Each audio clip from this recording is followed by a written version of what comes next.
Hi, and welcome to Sports Washing LA. It's Paul with Andrew Clifford from Mobius Mobility, the makers of the IBOT personal mobility device. I'm sitting in the new IBOT that was just delivered to me. I'm a former IBOT user, and we've just gone through all the features that are new and improved on the new IBOT. Is there a model number for this? The last one was the IBOT 4000. Yeah, so now it's just the IBOT PMD. PMD, personal mobility device, and that's interesting because it's not called a wheelchair. Correct. Now, this new model has gone through some regulatory hurdles. Mm-hmm. It's now something that your insurance can pay for partially, or depending on if you're a veteran Mm-hmm. or workers' comp, may be reimbursed at a different level. So are the VA and workers' comp paying more? So the way that funding works right now, to talk about the regulatory issues, this used to be classified as essentially a class 3 medical device. You couldn't make any small changes to it without essentially submitting back to the FDA. That meant that whatever the seat was, whatever the chair was, you couldn't change really anything. Now that it's a class 2, we can have things like you have a J3 backrest, we have a ride Java cushion. We can do a lot more with customizing the chair to meet each user's needs versus the user kind of having to accommodate the chair since it can't change. In terms of funding, our goal really is to keep increasing that. The model up until just recently this year has been, we are on the federal fee schedule, so the VA. So essentially if you're a veteran and you go through the VA, it's not that you are guaranteed an IBOT, but it's on the federal supply schedule, so that if your therapist and your physician recommend it, the VA will pay for it. The other one is foundations. So American Mobility Project, the Robert Irving, there's tons of foundations out there. Some are tied maybe specifically to vets, other ones it could be more general. So foundations are paying for it. Workers' comp, so if you're injured at work, it could be a car accident, it's through like a third party car insurance.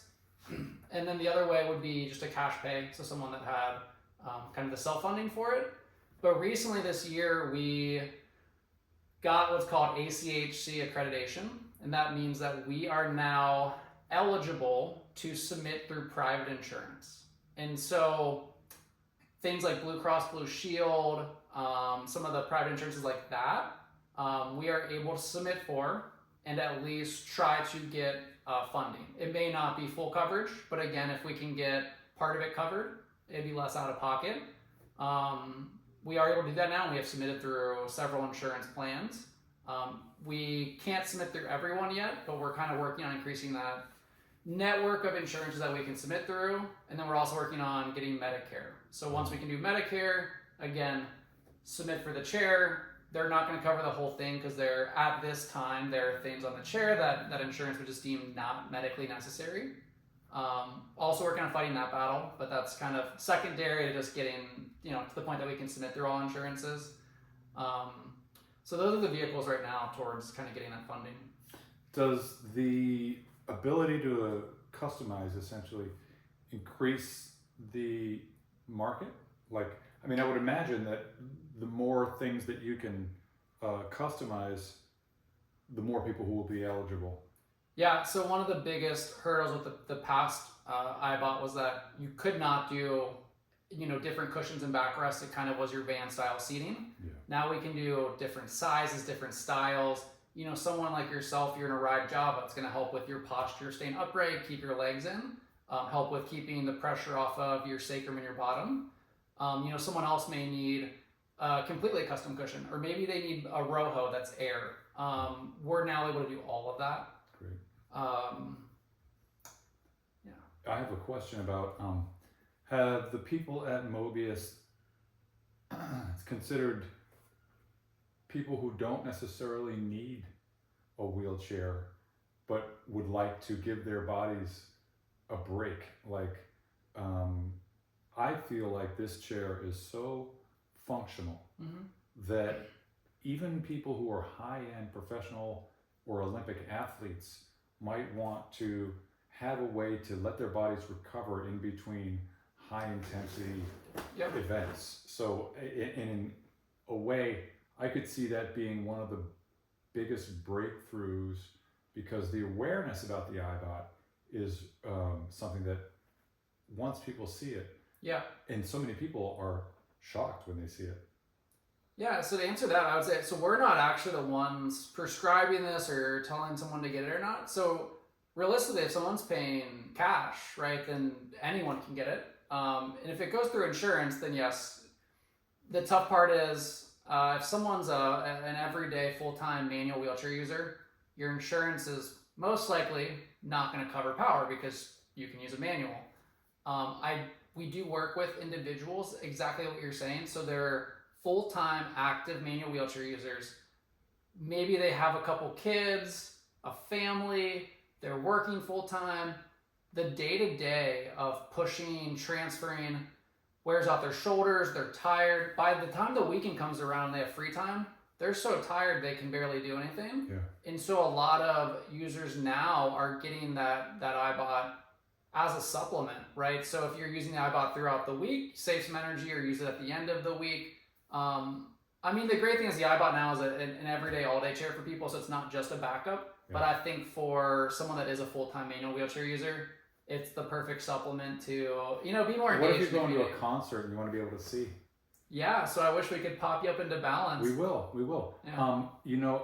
I think what's funny is I was just talking about people who may not need it, and you interpreted that as manual wheelchair users. Yes. I'm talking about people who are like professional basketball players who have chronic inflammation in their knees in between games. If they want to really extend their careers, and now the salaries are such that like it's I really want to see if there are some guys like Kawhi Leonard, who's a famous basketball player here in LA, or LeBron James, who's, they're playing such intense games and they've only got one day in between games that Sure. maybe it would make sense for them to think about letting their inflammation just cool down in between games instead of walking. Maybe they could. The funny thing to me is that wheelchairs are so associated with like tragedy that this wheelchair is so cool. Yeah. It's so awesome. Break the mold. Get it out for Break everybody. the paradigm. Yeah. And if you think about it, we've got these scooters and electric bikes that people are trying to use to solve that last mile problem when they're going from their potentially, public transportation stop back to their house. Instead of driving, how do they do that? Well, what if wheelchairs filled that demographic, that people who aren't going to use a scooter Sure. or a electric bike, that's a giant segment of the population, had the option of renting a wheelchair. Yeah. Could be on the market someday for that. I think it's a huge solution potentially, and the iBot is so cool that like you could literally see it filling that unmet need. Tell me about some of the people who are using the iBot that you've dealt with, and sort of, have you had any people who are non-iBot users getting into the iBot? Yeah, so I mean, I think that pretty much any individual, with some form of disability right now, that wants the iBot and can find funding for it, is pursuing and getting it. So I think two of the issues right now is not everyone knows about it, right? Because it went off the market for a while, it just came back. So we have a huge social media presence. We're trying to get the word out. That's the thing that's going to make the difference, yeah. Yeah, and so what I find is that not everyone knows about it, whether you're disabled or not, right? Just many people don't know about it. And I think the other thing is a lot of people, they pigeonhole or think of it as the stair climbing chair, which... Or the Segway balancing chair. Yeah, so they really, they focus on like this one thing versus this holistic, all these things they can do for you. Yeah, and I think a lot of people don't understand that when it's in balance mode, that's not necessarily a trick, and it's not something that the person who's using it has developed this amazing skill of balancing. The chair itself is doing the balancing, and I'll show that off right now. And it takes a second to actually get into that mode and feel stable, but once you find out that the chair is safe, Yeah. you all of a sudden understand that like this is a totally everyday use, and you can reach things, you can talk to people at eye level, and there's just a slight adjustment or yeah, you have to sort of like feel the difference, and it's not a novelty.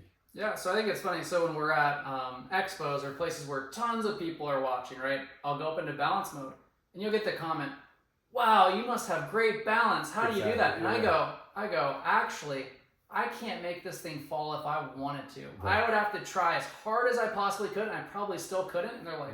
they're like, "What do you mean?" Exactly, yeah. I was like, "I'm not doing anything." Exactly, yeah. And I have the same thing. People are like, "Are you sure? Are you? Is it?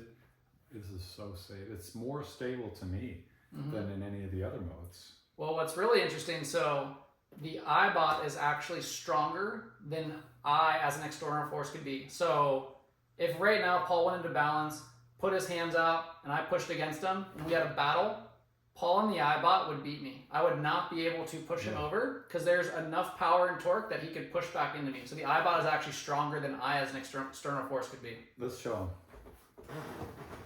So this is the new IBOT that I just got. I'm gonna, here, maybe you can stand up, I don't wanna run over your toes. I'm gonna go into what's called balance mode, which is just a sort of gyroscopic balancing situation.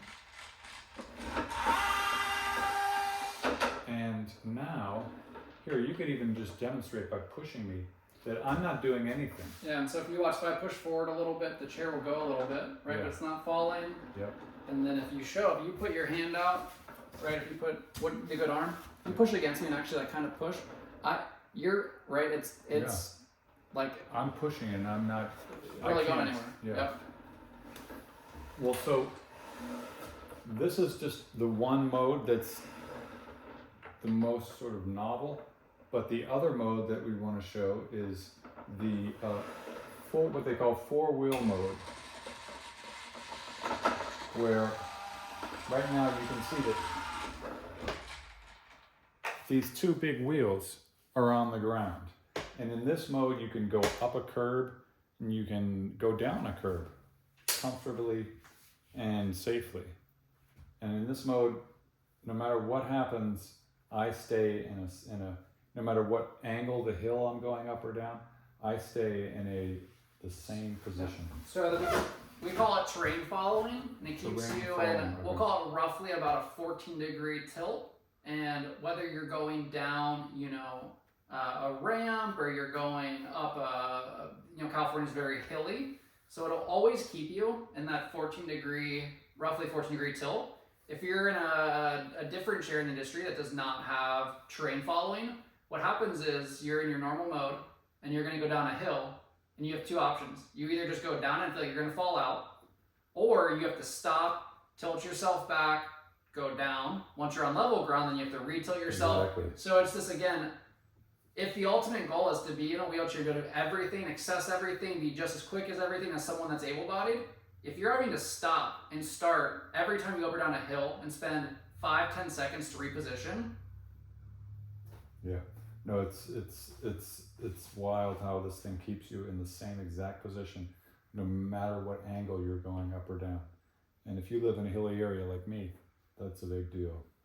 Well, I really want to say thank you for coming through and talking a little bit about the IBOT. Someday we'll be able to show this stuff on the hill and outside in different terrain. And I'm just going to use this right here and pull this up here. And thank you very much. Yeah. Sports Washing LA. Come back and see some of our other videos at sportswashingla.com for now.